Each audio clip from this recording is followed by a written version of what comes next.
안녕하세요 여러분, 윈디의 창가에 오신 걸 환영합니다. 저는 피터팬이에요. 오늘 사실 주제에 맞춰서 옷을 입고 왔어요. 화장도 거의 안 하고 선크림하고 제가 학창 시절에 하듯이 립만 이렇게, 제가 빨간 립을 좋아해서 집착을 했거든요. 사실 제가 책 리뷰는 아니고요, 학생의 청소년에 관한 영화를 보고 왔어요. 그거를 여러분께 소개? 약간 추천드리고자 이렇게 영상을 찍고 있습니다. 제가 오늘 학생 관련해서 추천해드릴 영화는 바로 고백입니다. 고백, 글씨만 이렇게 제목만 보면 뭔가 청소년, 고백, 플러스면 약간 풋풋하신 느낌이 들잖아요. 아, 학생들끼리 고백을 하고 막 약간 그렇게 심쿵향쿵 멜랑꼴랑한 그런 건가 보다 하지만 사실은 아닙니다. 이 영화는 굉장히 유명한 영화죠. 아시는 분들도 있을 거예요. 이 영화는 사실 요런 영화입니다. 포스터만 봐도 굉장히 뭔가 이 영화는 우리가 그 고백이라는 단어가 그렇게 풋풋한 고백은 아닌가 보다라는 걸 예상하실 수 있죠? 예, 맞습니다. 이 영화는 미스테리, 스릴러 영화입니다. 개봉은 2010년 일본 영화예요. 6월 5일에 했었고요. 러닝타임은 총 1시간 46분 정도 돼요. 그리고 무려 관람 연령대가 청소년 불가 판정이 있습니다. 청소년을 주제로 했지만 청소년들은 볼 수가 없어요. 그 이유는 영화의 내용에 있습니다. 제가 이 영화를 추천을 드리는 이유는 영화 스토리를 간략하게 얘기해드리면 얼추 느끼실 수도 있을 거예요. 트레일러나 유명한 이렇게 앞부분 이렇게 소개를 듣는 걸 보면 제가 그 부분을 말씀드릴게요. 그 앞부분 제가 기억해요. 한 26분 정도의 그 분량이 유코가 자기 딸이 죽은 과정을 굉장히 상세하게 얘기해 줍니다. 이 종업식, 그날에 아이들이 선생님이 말을 하고 있음에도 불구하고 핸드폰을 하고 있거나 떠들고 있거나 돌아다니거나 굉장히 산만한 분위기입니다. 유코가 그거를 굉장히 담담하게 받아들이고 있어요.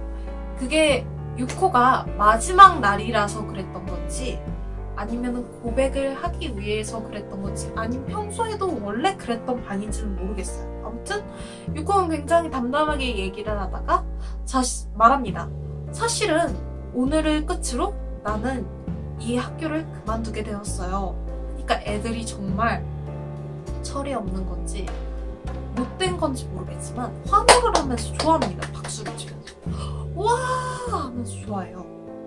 유코는 그거에 대해서 그렇게 신경 쓰지 않아요. 어떻게 보면 약간 보면서 마음이 불편하죠. 그 장면을 보면서도. 근데 마음이 더 불편해지는 장면이 이어집니다. 유코가 고백을 할 게 있다며 얘기를 합니다. 자신의 딸이 죽었었는데, 어린 딸이 죽었다. 근데 그 범인이 사실 우리 반에 있다 라고 말을 합니다. 그래요. 우리 반에 있다고 말을 해요. 그리고 애들이 깜짝 놀라죠. 뭐? 우리 반에 살인자가 있다고? 완전 대히트 사건. 임 놀리고 당하기 너무 좋은 주제잖아요. 그래서 애들이 막 누군데요 이렇게 물어봅니다. 하지만 유코는 이름은 말하지 않아요. 왜인지 유코는 이름을 말하지 않습니다. 그리고 첫 번째 2명이 있는데, 첫 번째 인물을 A, 두 번째 인물을 B라고 칭합니다. 그리고 설명을 해줘요. A에 대해서. A는 머리가 좋아요. 그리고 우리 학교에서 무슨 대회에 나가서 상을 탄 인물입니다. A는 평소에 자기에 대해서 뭐라고 생각했었고, 난 그에 대해서 뭐라고 생각해서 그런 경고를 한 적이 있어요 라고 신상 명제를 말해줍니다. 이렇게 되면 말을 하지 않았지만 사실 그 조그만 학교에 생각을 해보세요. 많아봐야 한 학년에 학급에 그리고 우리 반이랬으니까 많아봐야 40명이고 보통은 30명, 35명 정도쯤 되잖아요. 30명 정도 되거나. 그러면 각자에 대해서 굉장히 잘 알 거란 말이에요.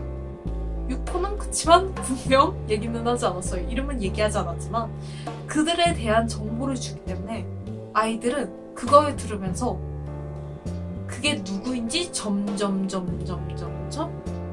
들어갑니다. 그거에 대해서 좁혀 들어가요.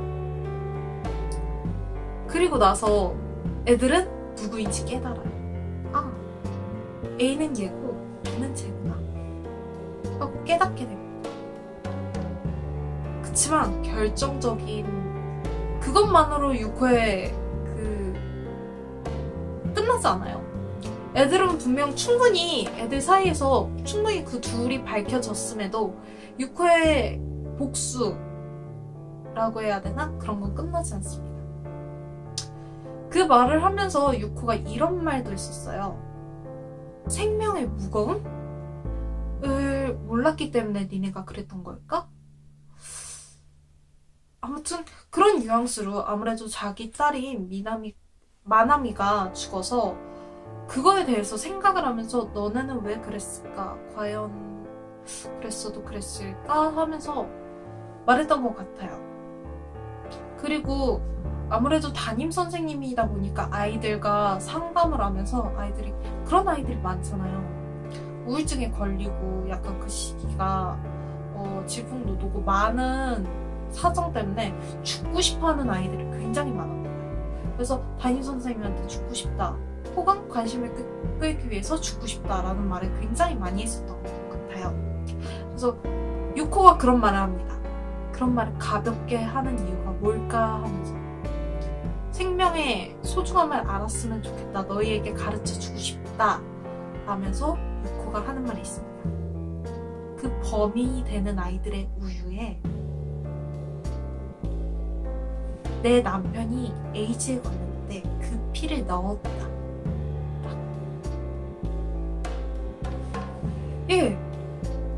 사실 그 장면이 있기 전에 아이들은 신나게 떠들고 하면서 우유를 먹어요. 우유를 먹는 장면이 맨 첫 장면이에요.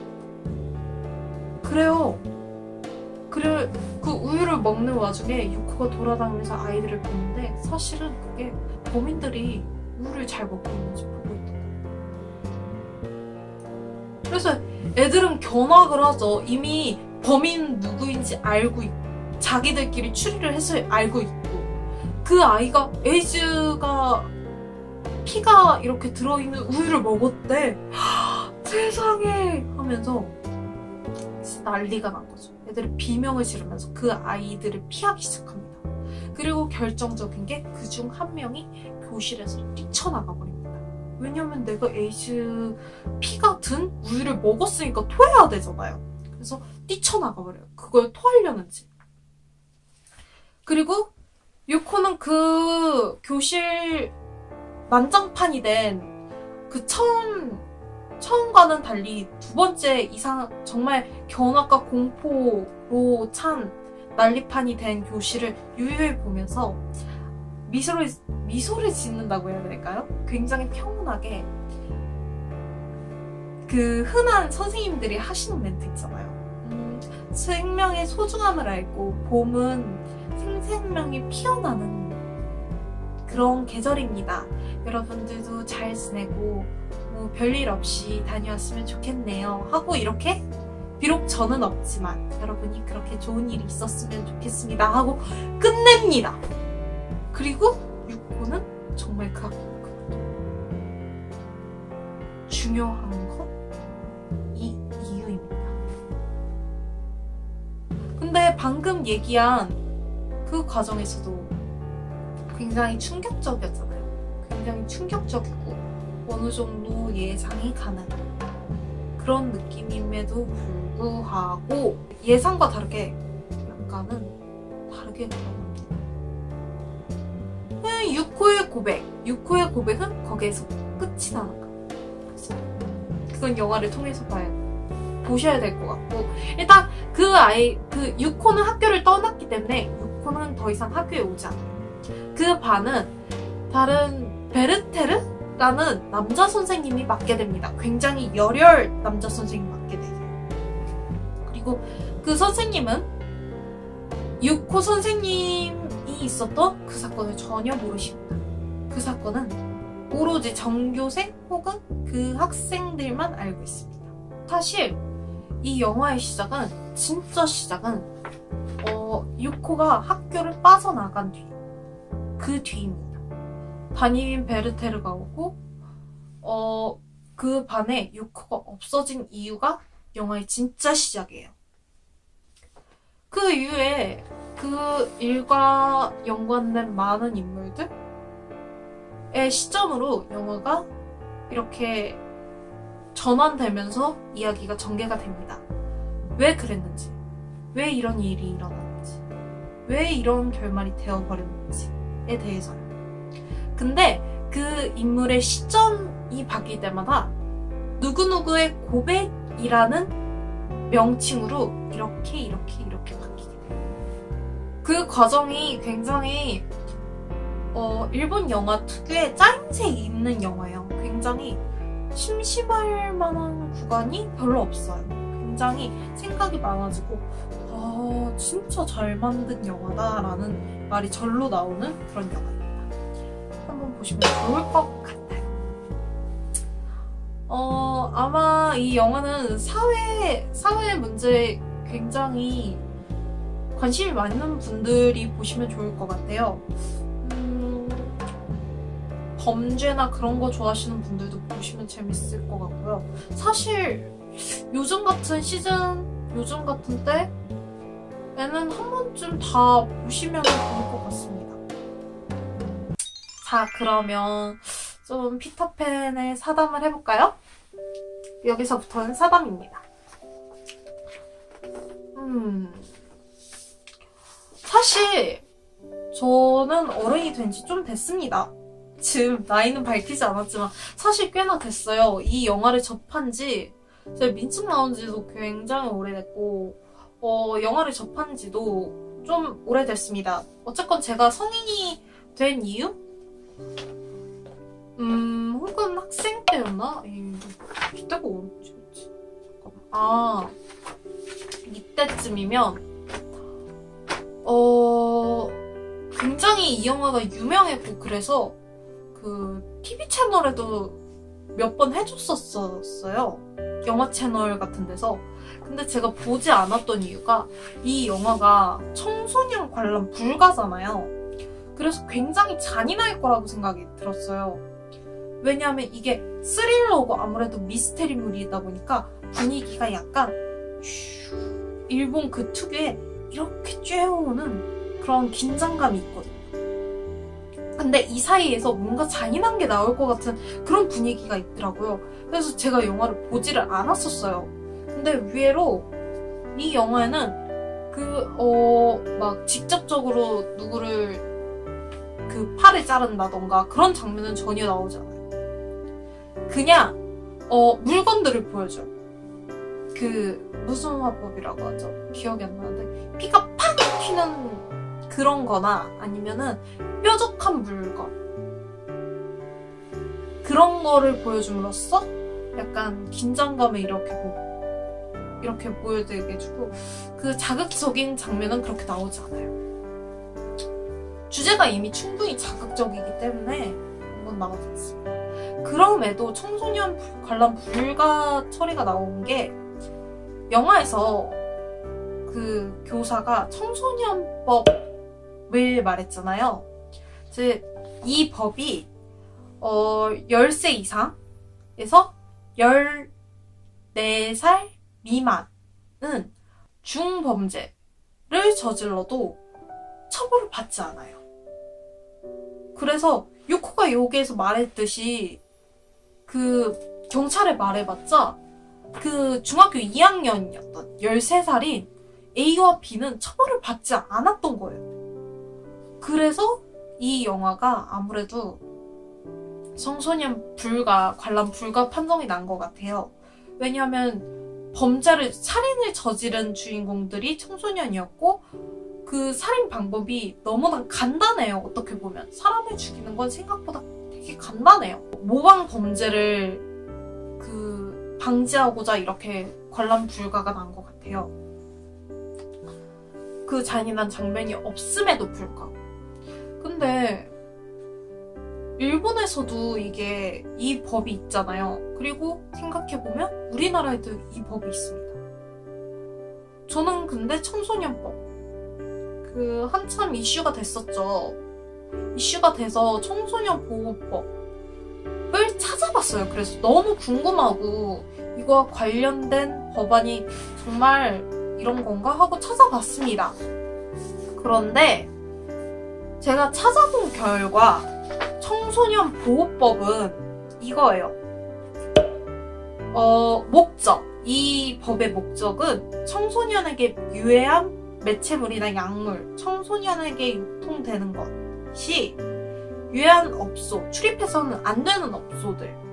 그러니까 청소년이 접하면 안 되는 환경을 이렇게 보호하고 이렇게 구제함으로써 청소년이 건전한 인격체로 성장하는 게 목표인 거예요. 그러니까 담배를 팔면 안 된다, 술을 팔면 안 된다, 클럽이나 술집에 입장해서는 안 된다는 법안이고요. 그 영화에서 나왔던, 고백에서 나왔던 법안은 이름이 아니에요. 이게 청소년 보호법이 아니라 소년법입니다. 소년법은 반사회성이 있는 소년들이 환경 조성이나 품행 교정을 위해 보호 처분이 필요한 경우, 형사 처분이 필요한 경우를 함으로써 소년이 건전하게 성장하도록 돕는 게 목적인 거예요. 그러니까 청소년 보호법은 진짜 보호를 하기 위한 환경을 만드는 거고, 소년법은 처벌을 하는 내용인 거예요. 근데 정말 웃긴 게 청소년 보호법은 이게 시행된 게 굉장히 비교적 최근이에요. 17년 6월 21일. 그리고 일부 개정을 했던 게 1년 전이 시행 전 1년 전이 16년 12월 20일인데 소년법은 나온 지가 2008년 6월 22일이에요. 그리고 일부 개정을 했던 게 그 전 똑같이 6개월, 7개월 전이었고요. 이게 굉장히 약간 그렇죠.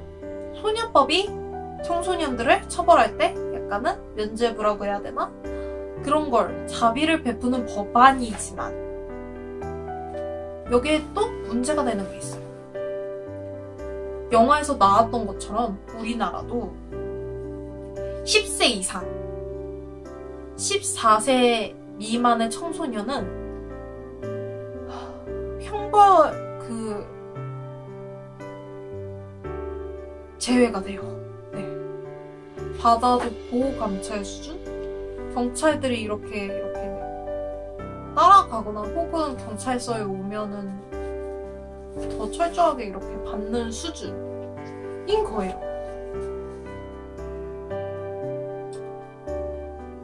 과연 이게 맞을까요?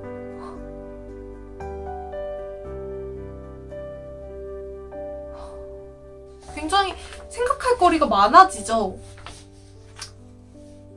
사람들이 외쳤던 거가 청소년 보호법. 근데 제가 찾아보니까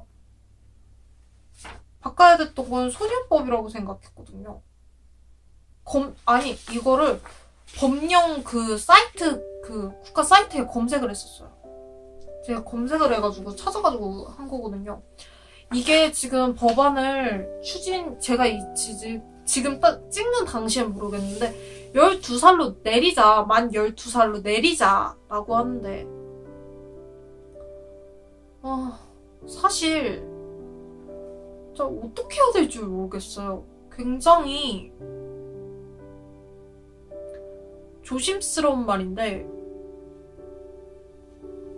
아이들이 어리숙하다는 단어가 맞을지는 모르겠어요. 사실 제가 생각하기엔 굉장히 나이가 어리더라도 잔인한 행동을 모르기 때문에 더 할 수 있거든요. 근데 모른다는 게 과연 면죄부가 될까요?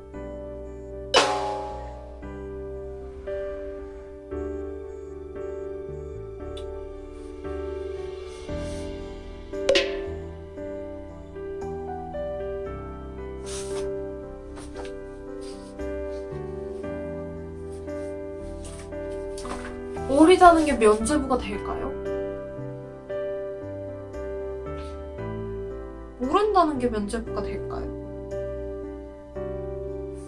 전 그걸 잘 모르겠어요, 사실. 그리고 이거를 12살로 내린다고 해서 이게 단순히 해결되는 문제일까도 저는 의문이고요. 제가 볼 때는 사회적 문제인 것 같아요. 이거를 단순히 걔네들만의 잘못이라고 보기에도 너무 좁게 생각하는 것 같고요. 물론 그분들이 그런 짓을 한 분들은 잘못이 있어요. 그치만 참 애매하죠.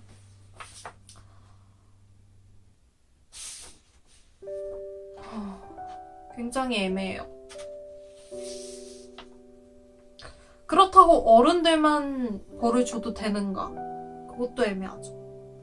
저는 이거에 대한 전문가가 아니지만 제가 생각하기에는 인간이 그렇게 되는 거는 타고나는 것도 있을 수 있고 진짜 그런 거에 꽂히는 이상한 애들이 있을 수도 있지만 최대한 그거를 줄이는 게 제일 좋지 않을까라는 생각이 듭니다.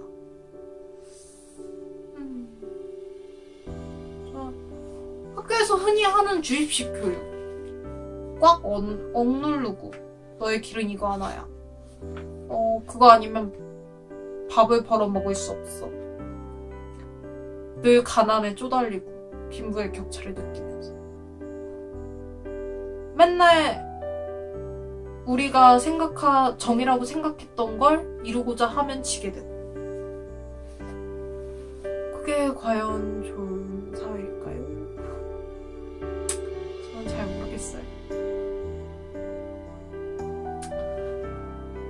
그냥 그렇다는 거예요. 이 영화를 보면은 제 생각은 그렇다는 겁니다. 어쨌건 이 영화를 보시면은 정말 많은 도움이 될 것 같아요.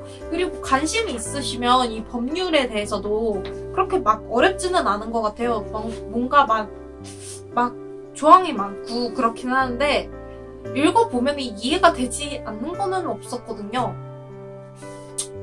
예, 읽어보시면 한 번쯤은 관심이 있으시면은 이 밑에 링크를 이렇게 써놓을 테니까 한번 읽어보시는 것도 나쁘지 않다고 생각합니다. 그리고 그 하나 떠오르네요. 소년법도 문제가 있지만 청소년 보호법도 문제가 있는 게 청소년이 무조건 어리고 약자라고 생각해서 그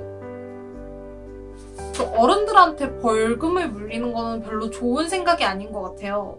왜냐하면은 제가 예전에 저도 편의점 알바를 한 적이 있었거든요. 근데 정말 신기하게도 학생들이 어디에서 위조를 해야 해요. 민증을 위조해야 하더라고요. 전 정말 깜짝 놀랐어요. 그런 경우도 있고 아니면 자기 언니 막 엄청 닮은 언니를 갖고 오기도 하고 그런 경우가 되게 빈번해가지고 만약에 속으면은 속은 그 분들의 잘못인가는 저는 잘 모르겠어요. 사실 그렇게 되면은 그 학생한테 벌금을 물리거나 아니면 벌금 말고 뭔가 그런 봉사활동을 시키건 뭘 시켜야 된다고 생각하거든요. 사실 그 나쁜 짓을 하면 안 돼요라고 충분히 주의를 줬으면서도 한 거는 본인이기 때문에 저는 일단 그렇게 생각합니다. 오늘 영화도 그렇게 밝은 주제는 아니죠? 저는 이런 영화를 좀 좋아해가지고 약간 사회 문제 이런 거 되게 좋아해요. 되도록이면 그래도 좀 푸카푸카한 걸로 다음에는 한번 찾아오는 걸로 하겠습니다. 그럼 오늘 영화 리뷰? 추천은 여기까지 하도록 할게요. 약간 정신이 없었네요. 좀 생각이 많아서 정신이 없었던 것 같아요. 영상 재밌게 봐주셨으면 좋을 것 같고요. 다음에 또 구독이나 좋아요 눌러주시면 저는 너무 행복할 것 같고요. 그러면 다음번에 또 재밌는 영상 또 제가 여러분도 재밌어야 되는데 정말 걱정이 많네요. 재밌는 영상으로 찾아오겠습니다. 그럼 또 놀러와주세요. 안녕!